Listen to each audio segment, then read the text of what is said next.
Good evening friends, welcome to Pravas study classes. तो जैसे कि आप सबको पता होगा कि अब से जो है हमारा हिंदी साहित्य के 1000 प्रश्नोत्तर सीरीज जो है शुरू हो चुका है और हर दिन 100 प्रश्नोत्तर हम डिस्कस करेंगे। इससे पहले के क्लास में हमने 100 प्रश्न हल किए थे। अगर आपने अभी तक वो क्लास नहीं देखा है तो आप जाके देख सकते हैं। हिंदी साहित्य MCQ के नाम से आपको प्लेलिस्ट मिल जाएगा, वहाँ पे जाके चेक कर सकते हैं। और इससे पहले हमने आदिकाल, भक्तिकाल, रीतिकाल, आधुनिक काल, हिंदी भाषा से जुड़े जो वन लाइनर क्वेश्चन से हमने डिस्कस किए थे, जो कि एग्जामिनेशंस के पॉइंट ऑफ व्यू बहुत ही महत्वपूर्ण है। तो आज हम और 100 महत्वपूर्ण जो हिंदी साहित्य के प्रश्न उत्तर हैं उसे आप सॉल्व करेंगे। तो चलिए शुरू करते हैं। पहला सवाल आज की क्लास का, किस नाटककार ने अपने नाटकों के लिए रंगमंच को अनिवार्य नहीं माना है? बहुत ही महत्वपूर्ण सवाल है। तो किस नाटककार ने अपने नाटकों के लिए रंगमंच को जरूरी नहीं माना है? तो वो है जयशंकर प्रसाद। ठीक याद रखिएगा, जयशंकर प्रसाद। नेक्स्ट क्वेश्चन, किस पुस्तक का 15 भारतीय भाषाओं और 40 विदेशी भाषाओं में अनुवाद किया जा चुका है? बहुत ही महत्वपूर्ण सवाल है। तो किस पुस्तक का जो है 15 भारतीय भाषाओं और 40 विदेशी भाषाओं में अनुवाद किया जा चुका है? तो वो है पंचतंत्र। ठीक याद रखिएगा, पंचतंत्र। नेक्स्ट क्वेश्चन, किस भाषा को द्रविड़ परिवार की सभी भाषाओं की जननी कही जाती है? बहुत ही महत्वपूर्ण सवाल है। तो किस भाषा को जो है द्रविड़ परिवार की सभी भाषाओं की जननी कही जाती है? तो वो है तमिल भाषा। ठीक याद रखिएगा, तमिल भाषा। नेक्स्ट क्वेश्चन, किस भाषा को भारतीय आर्य भाषाओं की जननी, भारतीय आर्य संस्कृति का आधार, देव भाषा आदि नामों से जाना जाता है? ये एक और महत्वपूर्ण सवाल है हिंदी भाषा से जुड़ा। तो किस भाषा को जो है भारतीय आर्य भाषाओं की जननी, भारतीय आर्य संस्कृति का आधार और देव भाषा, इसको आप नोट कर लीजिए, कई बार एग्जाम में पूछा जाता है, देव भाषा आदि नामों से जाना जाता है? तो वो है संस्कृत। ठीक याद रखिएगा, संस्कृत। जैसे कि हम सब जानते हैं कि पहले संस्कृत भाषा, फिर पाली, प्राकृत, अपभ्रंश और फिर आधुनिक भारतीय आर्य भाषाओं का विकास हुआ। तो संस्कृत जो है वो सभी आर्य भाषाओं की जननी मानी जाती है। नेक्स्ट क्वेश्चन, किस रचना की सर्वाधिक टीकाएं लिखी गई हैं? बहुत ही महत्वपूर्ण सवाल है। तो किस रचना की सर्वाधिक टीकाएं लिखी गई हैं? तो वो है बिहारी सतसई। ठीक याद रखिएगा, बिहारी सतसई। और मात्र बिहारी सतसई लिखकर बिहारी लाल जो थे वो पूरे रीतिकाल में बहुत ही प्रसिद्ध कवि हो गए। तो इसे भी जानना आवश्यक है। चलिए आगे बढ़ते हैं। नेक्स्ट क्वेश्चन, कुटज के रचयिता कौन माने जाते हैं? कुटज। तो कुटज के रचयिता माने गए हैं आचार्य हजारी प्रसाद द्विवेदी। ठीक याद रखिएगा, आचार्य हजारी प्रसाद द्विवेदी। नेक्स्ट क्वेश्चन, केरल राज्य की राजकीय भाषा क्या है? तो केरल राज्य की राजकीय भाषा क्या है? तो वो है मलयालम। ठीक याद रखिएगा, मलयालम। नेक्स्ट क्वेश्चन, कौन सी भाषा ऑस्ट्रिक समूह से संबंधित है? तो वो कौन सी भाषा है जो कि ऑस्ट्रिक समूह से संबंधित है? तो वो है खासी। ठीक याद रखिएगा, खासी भाषा। नेक्स्ट क्वेश्चन, खड़ी बोली के सर्वप्रथम लोकप्रिय कवि कौन माने जाते हैं? ये भी बहुत ही महत्वपूर्ण सवाल है, कई बार एग्जाम में पूछा गया है। तो खड़ी बोली के सर्वप्रथम लोकप्रिय कवि जो है वो कौन माने गए हैं? तो वो हैं अयोध्या सिंह उपाध्याय हरिओद। ठीक याद रखिएगा, अयोध्या सिंह उपाध्याय हरिओद, जिन्होंने प्रिय प्रवास लिखा था। इसको भी आप नोट कर लीजिए, एग्जाम में पूछा गया है। प्रिय प्रवास लिखा था इन्होंने। और इनका उपनाम जो है इसको भी आप नोट कर लीजिए, हरिओद। क्योंकि कई बार जो है एग्जाम में उपनाम से जुड़े क्वेश्चंस आते हैं। जैसे मान लीजिए क्वेश्चन आ गया कि हरिओद उपनाम से कौन से कवि जाने जाते हैं? तो वो हैं अयोध्या सिंह उपाध्याय। चलिए आगे बढ़ते हैं। नेक्स्ट क्वेश्चन, खड़ी बोली का अरबी फारसीमय रूप क्या है? बहुत ही महत्वपूर्ण सवाल है। तो खड़ी बोली का अरबी फारसीमय रूप क्या है? तो वो है उर्दू भाषा। ठीक है, रखिएगा, उर्दू भाषा। नेक्स्ट क्वेश्चन, गंगा छवि वर्णन, गंगा छवि वर्णन कविता के रचनाकार कौन माने गए हैं? तो गंगा छवि वर्णन कविता के रचनाकार माने गए हैं भारतेंदु हरिश्चंद्र। ठीक है, रखिएगा, भारतेंदु हरिश्चंद्र। नेक्स्ट क्वेश्चन, गागर में सागर, गागर में सागर भरने का कार्य किस कवि ने किया है? इसको आप नोट कर लीजिए, गागर में सागर, ये भी कई बार एग्जाम में पूछा गया है। तो गागर में सागर भरने का कार्य किस कवि ने किया है? तो वो है बिहारी। ठीक है, रखिएगा, बिहारी। नेक्स्ट क्वेश्चन, गाथा कहने से किस लोक प्रचलित काव्य भाषा का बोध होता है?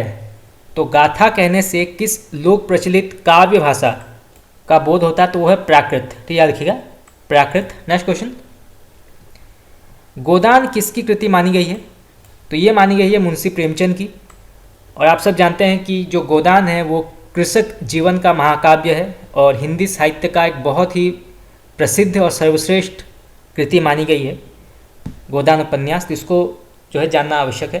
चलिए आगे बढ़ते हैं। नेक्स्ट क्वेश्चन, गौतम बुद्ध ने अपने उपदेश सबसे अधिक किस स्थान पर दिए थे? तो वो है श्रावस्ती में, ठीक याद रखिएगा, श्रावस्ती। नेक्स्ट क्वेश्चन,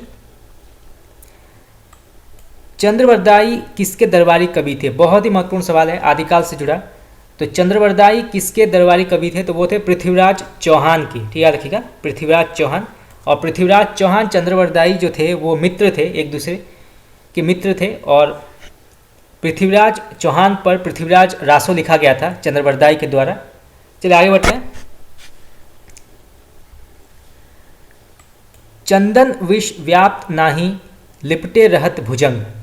तो चंदन विष व्याप्त नहीं लिपटे रहे भुजंग, बहुत ही प्रसिद्ध पंक्ति है। तो इस पंक्ति के रचयिता कौन माने गए हैं? तो ये लिखा है रहीम ने, ठीक याद रखिएगा, रहीम। चलिए आगे बढ़ते हैं। नेक्स्ट क्वेश्चन,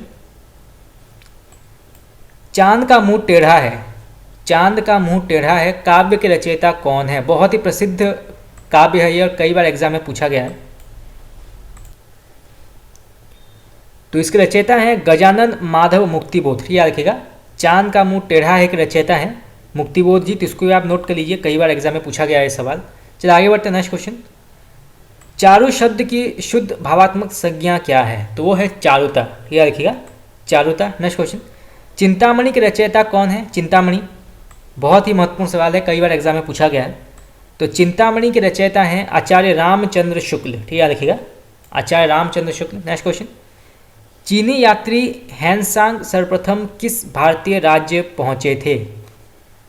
तो ये पहुंचे थे कपीशा में, ठीक याद रखिएगा, कपीशा। नेक्स्ट क्वेश्चन, चीनी तिब्बती भाषा समूह की भाषाओं के बोलने वालों को क्या कहा जाता है? ये भारतीय हिंदी भाषा से जुड़ा सवाल है।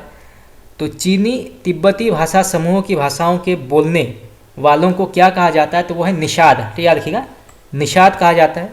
नेक्स्ट क्वेश्चन, छायावाद के प्रवर्तक का क्या नाम है? तो छायावाद के प्रवर्तक कौन है? तो वो है जयशंकर प्रसाद, ठीक याद रखिएगा, जयशंकर प्रसाद। नेक्स्ट क्वेश्चन, जनमेय जय का नाग यज्ञ बहुत ही प्रसिद्ध कृति है, कई बार एग्जाम में पूछा गया है। तो जनमेय जय का नाग यज्ञ किसकी कृति मानी गई है? तो ये लिखी गई है जयशंकर प्रसाद के द्वारा, ठीक याद रखिएगा, जयशंकर प्रसाद। नेक्स्ट क्वेश्चन, देवनागरी लिपि को राष्ट्रलिपि के रूप में कब स्वीकार किया गया था? बहुत ही महत्वपूर्ण सवाल है, कई बार एग्जाम में पूछा गया है। तो देवनागरी लिपि को राष्ट्रलिपि के रूप में कब स्वीकार किया गया था? तो ये किया गया था 14 सितंबर 1949 को, ठीक याद रखिएगा, 14 सितंबर 1949 को देवनागरी लिपि को राष्ट्रलिपि के रूप में स्वीकार किया गया था। नेक्स्ट क्वेश्चन, जाकी रही भावना जैसी प्रभु मूरत देखी तिन तैसी, इस पंक्ति के रचयिता कौन है? बहुत ही प्रसिद्ध पंक्ति है, कई बार एग्जाम में पूछा गया है। तो इसके रचयिता है तुलसीदास, ठीक याद रखिएगा, तुलसीदास। नेक्स्ट क्वेश्चन, जो अपनी जान खपाते हैं उनका हक उन लोगों से ज़्यादा है जो केवल रुपया लगाते हैं, ये कथन गोदान के किस पात्र द्वारा कहा गया है? बहुत ही प्रसिद्ध कथन है। तो ये जो है महतो, ठीक याद रखिएगा, महतो नाम का एक पात्र है, उसने ये कथन कहा है। मुंशी प्रेमचंद जी के जितने भी उपन्यास हैं, कहानियाँ हैं, नाटक हैं, उनके पात्रों के बारे में जानना बहुत ही आवश्यक है, क्योंकि पात्र बहुत ही प्रसिद्ध हुए थे मुंशी प्रेमचंद के रचनाओं के। तो पात्रों के बारे में जो है कई बार एग्जाम में क्वेश्चन पूछा जाता है और कई बार कथन भी पूछे जाते हैं कि ये कथन जो है किस पात्र ने कहा है। तो पात्रों के बारे में जानना आवश्यक है। चलिए आगे बढ़ते हैं। नेक्स्ट क्वेश्चन, ज्ञानपीठ पुरस्कार किस क्षेत्र में श्रेष्ठ कार्य के लिए दिया जाता है? तो ये दिया जाता है साहित्य के लिए। नेक्स्ट क्वेश्चन, ज्ञान मार्ग की शाखा के कवियों का किस नाम से पुकारा जाता है? बहुत ही महत्वपूर्ण सवाल है। तो ज्ञान मार्गी शाखा के कवियों को किस नाम से पुकारा जाता है? तो ये पुकारा जाता है संत कवि, ठीक याद रखिएगा, संत कवि। नेक्स्ट क्वेश्चन, झरना, झरना काव्य संग्रह के रचयिता कौन है? बहुत ही महत्वपूर्ण सवाल है, कई बार एग्जाम में पूछा गया है। तो झरना के रचयिता कौन है? तो वो है जयशंकर प्रसाद, ठीक याद रखिएगा, जयशंकर प्रसाद। और ये जो है काव्य संग्रह है, तो उसको भी आप नोट कर लीजिए। चलिए आगे बढ़ते हैं। नेक्स्ट क्वेश्चन, डोगरी भाषा मुख्य रूप से कहाँ बोली जाती है? बहुत ही महत्वपूर्ण सवाल है। तो डोगरी भाषा जो है ये मुख्यतः कहाँ बोली जाती है? तो ये बोली जाती है जम्मू कश्मीर में। नेक्स्ट क्वेश्चन, ढाई अक्षर प्रेम के पढ़े सो पंडित होए, बहुत ही प्रसिद्ध पंक्ति है और आपने अवश्य सुना होगा ये, ढाई अक्षर प्रेम के पढ़े सो पंडित होए। इस पंक्ति के रचयिता कौन है? तो ये है कबीरदास। ठीक याद रखिएगा, कबीरदास। नेक्स्ट क्वेश्चन,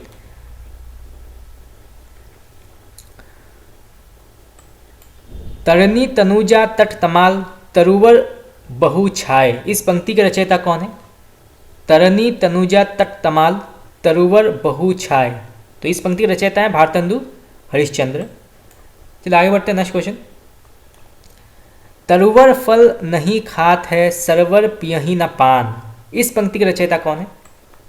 तो ये प्रसिद्ध पंक्ति जो है ये लिखा है रहीमदास ने। ठीक याद रखिएगा, रहीमदास। नेक्स्ट क्वेश्चन, तितली किसकी रचना मानी गई है? तितली, तो ये मानी गई है जयशंकर प्रसाद की। ठीक याद रखिएगा, जयशंकर प्रसाद। और इरावती जो है ये याद रखिएगा, इरावती ये भी जयशंकर प्रसाद द्वारा लिखा गया है, परंतु ये अधूरा है। ठीक याद रखिएगा, इरावती जो है ये अधूरा काव्य है जयशंकर प्रसाद की। मान लीजिए क्वेश्चन आ जाता है कि जयशंकर प्रसाद की कौन सी रचना जो है अधूरी है, तो वो है इरावती। ठीक है, चलिए आगे बढ़ते हैं। नेक्स्ट क्वेश्चन,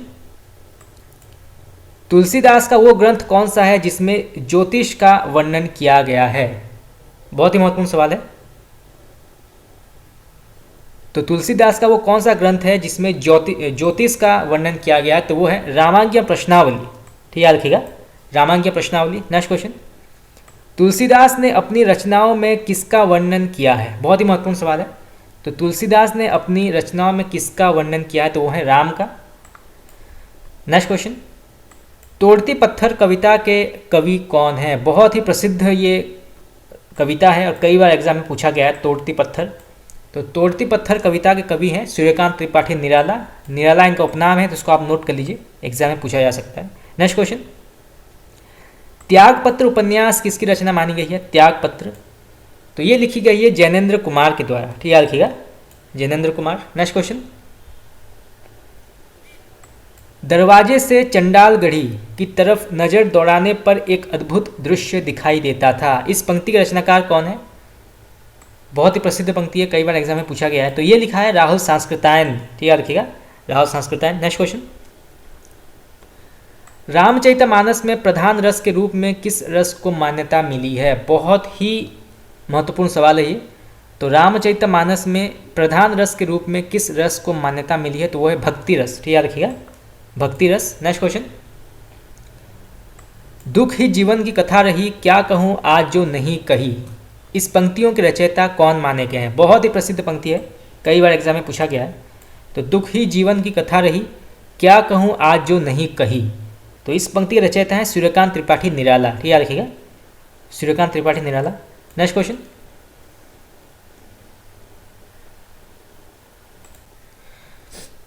दूरित दुख दैन्य न थे जब ज्ञात, अपरिचित जरा मरण भू पात, इस पंक्ति रचयिता कौन है? तो ये लिखा है सुमित्रानंदन पंत ने, जो प्रकृति के सुकुमार कवि माने जाते हैं। इसको आप नोट कर लीजिए, कई बार एग्जाम में पूछा जाता है कि प्रकृति के सुकुमार कवि जो हैं वो कौन है? तो वो है सूर्यकांत त्रिपाठी निराला। और छायावाद के आधुनिक मीरा जो हैं या आधुनिक युग के मीरा जो हैं वो हैं महादेवी वर्मा। तो इसको भी आप नोट कर लीजिएगा।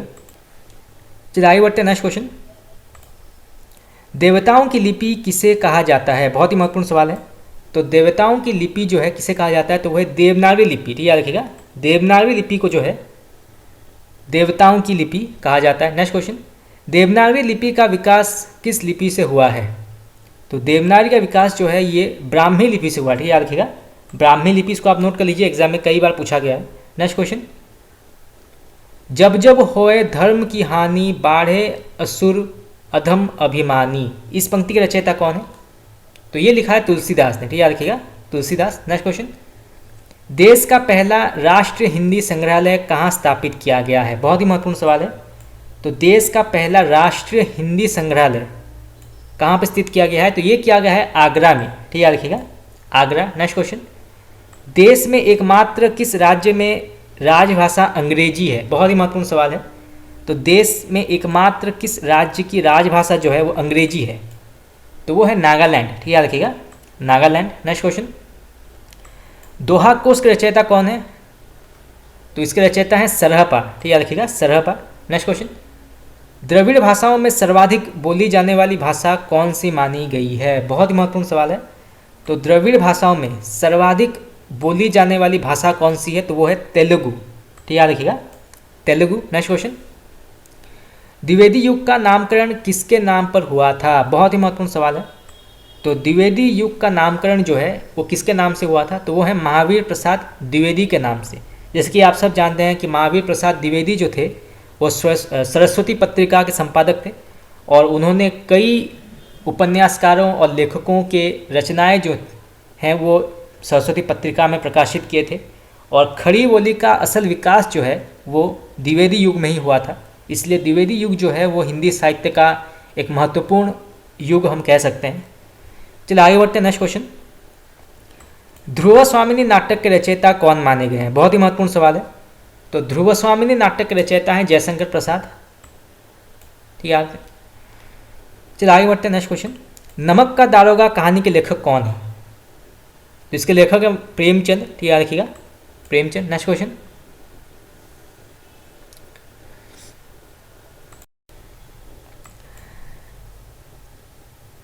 नयन जो देखा कमल सा निर्मल नीर शरीर, हंसद जो देखा हंस भा दसन ज्योति नगहीर। इस पंक्ति के रचयिता कौन है? बहुत ही प्रसिद्ध पंक्ति है। तो ये लिखा गया है मलिक मोहम्मद जायसी के द्वारा। ठीक है, रखिएगा, मलिक मोहम्मद जायसी। नेक्स्ट क्वेश्चन, नवनीत शब्द का सही अर्थ क्या है? नवनीत, तो इसका सही अर्थ है मक्खन। ठीक है, रखिएगा, मक्खन। नेक्स्ट क्वेश्चन, नागालैंड की राजकीय भाषा क्या है? तो ये मानी गई है अंग्रेजी। नेक्स्ट क्वेश्चन, नालंदा विश्वविद्यालय किसके लिए प्रसिद्ध था? बहुत ही महत्वपूर्ण सवाल है। तो नालंदा विश्वविद्यालय जो है वो किसके लिए प्रसिद्ध था? तो वो है बौद्ध धर्म दर्शन के लिए। ठीक है, रखिएगा, बौद्ध धर्म दर्शन। नेक्स्ट क्वेश्चन, निराला के राम तुलसीदास के राम से भिन्न और भवभूति के राम के निकट हैं, ये कथन किस हिंदी आलोचक का माना गया है? बहुत ही प्रसिद्ध कथन है और कई बार एग्जाम में पूछा गया है। तो निराला के राम तुलसीदास के राम से भिन्न और भवभूति के राम से के निकट थी। तो ये कथन जो है ये कहा गया है डॉक्टर रामविलास शर्मा के द्वारा। ठीक है, रखिएगा, doctor Ramvilas Sharma. Next question, Nirala को कैसा कवि माना जाता है? बहुत ही महत्वपूर्ण सवाल है। तो निराला को किस प्रकार का कवि माना गया है?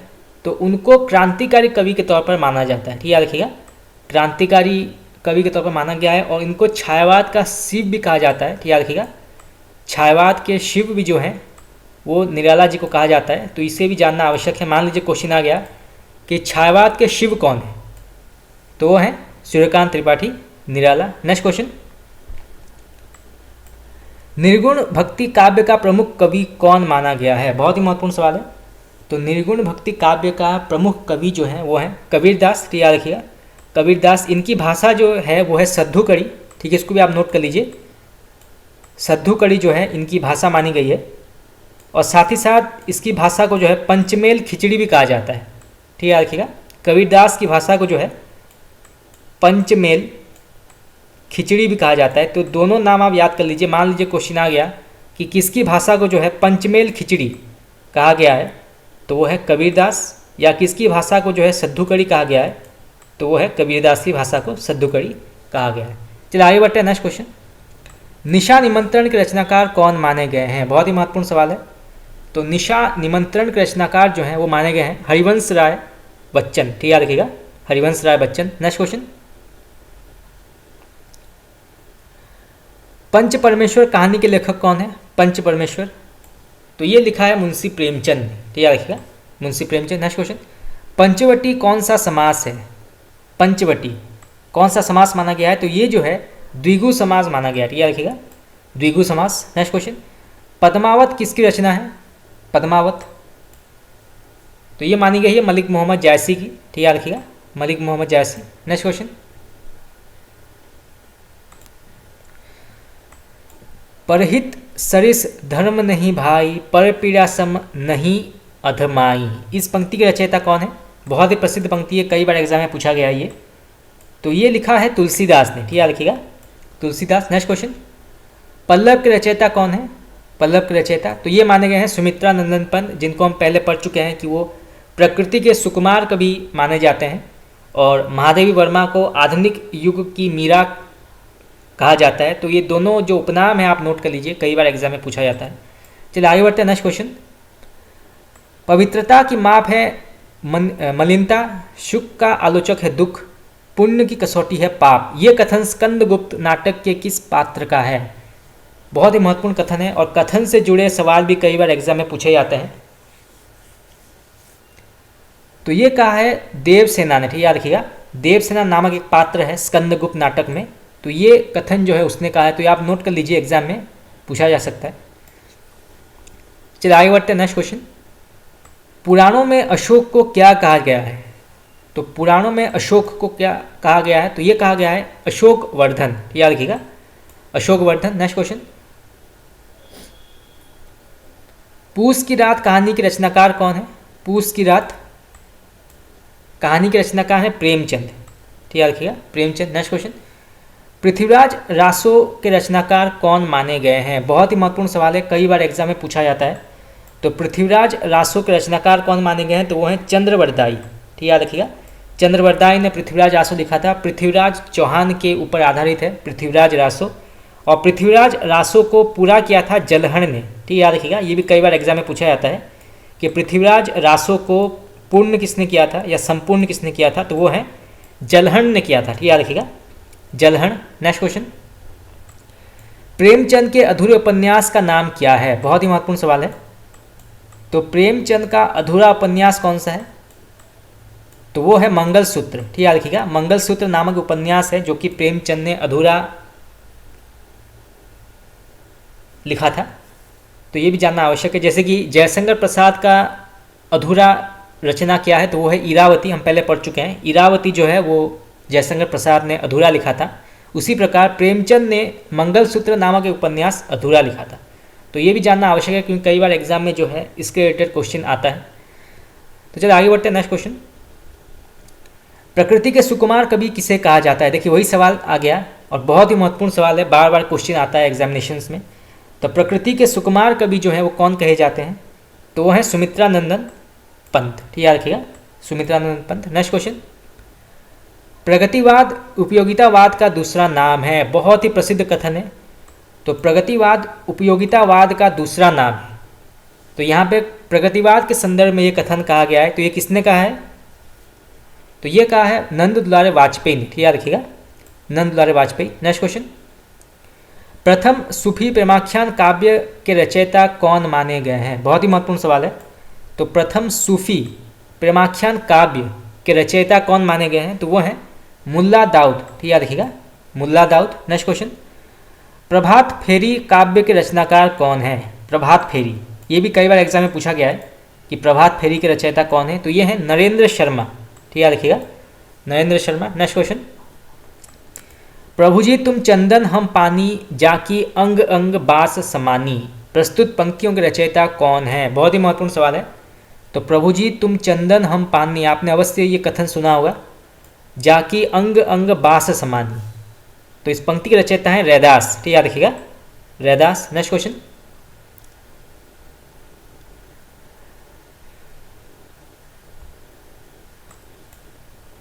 प्राचीन भारत में कौन सी लिपि दाईं ओर से बाईं ओर लिखी जाती थी? बहुत ही महत्वपूर्ण सवाल है, कई बार एग्जाम में पूछा गया है।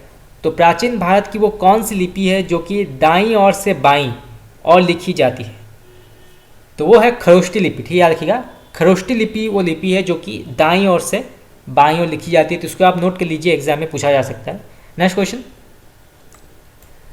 प्रादेशिक बोलियों के साथ ब्रज या मध्य देश की भाषा का आश्रय लेकर एक सामान्य साहित्यिक भाषा स्वीकृत हुई, जिसे चारणों ने क्या नाम दिया था? बहुत ही महत्वपूर्ण सवाल है। तो प्रादेशिक बोलियों के साथ ब्रज या मध्य देश की भाषा का आश्रय लेकर एक सामान्य साहित्यिक भाषा स्वीकृत हुई, जिसे चारणों ने क्या नाम दिया था?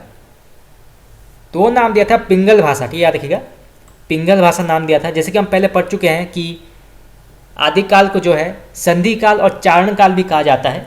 जो चारणों जो है, जो चारण थे, उन्होंने पिंगल भाषा नाम दिया था एक ऐसी भाषा को जो कि प्रादेशिक बोलियों के साथ साथ ब्रज या मध्य देश की भाषाओं का आश्रय लेकर एक भाषा को स्वीकृत किया गया था, और वो है पिंगल भाषा। ठीक है, चलो आगे बढ़ते हैं। नेक्स्ट क्वेश्चन, प्रेम पच्चीसी कहानी संग्रह के रचनाकार कौन है? बहुत ही महत्वपूर्ण सवाल है। तो प्रेम पच्चीसी कहानी संग्रह के रचनाकार हैं मुंशी प्रेमचंद। जैसे कि हम पहले पढ़ चुके हैं कि मुंशी प्रेमचंद जो थे वो हिंदी साहित्य के उपन्यास सम्राट कहे जाते थे, क्योंकि उनके उपन्यास जो थे वो बहुत प्रसिद्ध हुए थे हिंदी साहित्य जगत में। परंतु उन्होंने कई कहानियाँ भी लिखी, 300 से अधिक कहानियाँ लिखी उन्होंने, बहुत ही प्रसिद्ध कहानियाँ थी। तो कहानियों के बारे में भी जानना आवश्यक है। तो प्रेम पच्चीसी जो है एक प्रकार का बहुत ही प्रसिद्ध कहानी है मुंशी प्रेमचंद जी की। नेक्स्ट क्वेश्चन, प्रेम लक्षणा भक्ति को जिस भक्ति शाखा ने अपनी साधना का मुख्य आधार बनाया है? तो प्रेम लक्षणा भक्ति को किस भक्ति शाखा ने अपनी साधना का मुख्य आधार बनाया है? तो वह कृष्ण भक्ति शाखा। ठीक है, याद रखिएगा, कृष्ण भक्ति शाखा। नेक्स्ट क्वेश्चन, प्रेमचंद के अधूरे उपन्यास का नाम क्या है? तो वो है मंगलसूत्र, हम पहले पढ़ चुके हैं। प्रेम सागर के लेखक कौन माने गए हैं? बहुत ही महत्वपूर्ण सवाल है और कई बार एग्जाम में पूछा गया है। तो प्रेम सागर के लेखक कौन माने गए हैं? तो वो है लल्लू लाल। ठीक है, याद रखिएगा, लल्लू लाल। नेक्स्ट क्वेश्चन, बांगरू बोली का किस बोली के निकट संबंध है? बहुत ही महत्वपूर्ण सवाल है। तो बांगरू बोली का किस बोली से निकट संबंध या सबसे पास वाली बोली मानी गई है? तो वो है खड़ी बोली। ठीक है, याद रखिएगा, खड़ी बोली। नेक्स्ट क्वेश्चन, बिहारी किस काल के कवि थे? तो बिहारी जो थे वो किस काल के कवि माने गए हैं? तो ये माने गए हैं रीतिकाल की। ठीक है, याद रखिएगा, रीतिकाल के। बिहारी लाल जो थे ये रीति सिद्ध कवि थे, ये याद रखिएगा, कई बार एग्जाम में पूछा जाता है। बिहारी लाल जो थे वो रीति सिद्ध कवि थे, रीतिकाल के। और उनकी जो रचना थी बिहारी सतसई एक मुक्तक काव्य थी, इसे भी याद रखना आवश्यक है, कई बार एग्जाम में पूछा जाता है। तो ये जो था बिहारी सतसई ये एक मुक्तक काव्य था, और ये जो था बिहारी सतसई ये एकमात्र रचना लिखी थी बिहारी लाल ने जिसमें कि श्रृंगार भक्ति और नीति से संबंधित मानी जाती है बिहारी सतसई। तो इसे भी जानना आवश्यक है। तो पहला जो है ये आप नोट कर लीजिए कि बिहारी लाल जो थे वो रीति सिद्ध कवि थे, रीतिकाल के रीति सिद्ध। ठीक, चलिए आगे बढ़ते हैं। नेक्स्ट क्वेश्चन, बिहारी किस राजा के दरबारी कवि थे? बहुत ही महत्वपूर्ण सवाल है। तो बिहारी किस राजा के दरबारी कवि थे? तो ये जयपुर नरेश जय सिंह के दरबारी कवि थे। ठीक है, जानना आवश्यक है। मान लीजिए क्वेश्चन आ गया कि बिहारी जिस राजा के दरबारी कवि थे वो किस प्रदेश के राजा थे? तो ये जयपुर के राजा थे। ठीक, याद रखिएगा, जयपुर के। नेक्स्ट क्वेश्चन, बुंदेले हरबोलों के मुंह हमने सुनी कहानी थी, खूब लड़ी मर्दानी वो तो झांसी वाली रानी थी। बहुत ही प्रसिद्ध पंक्ति है, आपने अवश्य सुना होगा। तो इस पंक्ति के रचयिता कौन है? ये भी कई बार एग्जाम में पूछा जाता है, खास करके खूब लड़ी मर्दानी वो तो झांसी वाली रानी थी, ये पंक्ति कई बार पूछा गया है। तो ये लिखा है सुभद्रा कुमारी चौहान ने। ठीक, याद रखिएगा, सुभद्रा कुमारी चौहान ने लिखा है। नेक्स्ट क्वेश्चन, बूंदी नरेश महाराज भाव सिंह का आश्रित कवि कौन था? बहुत ही महत्वपूर्ण सवाल है।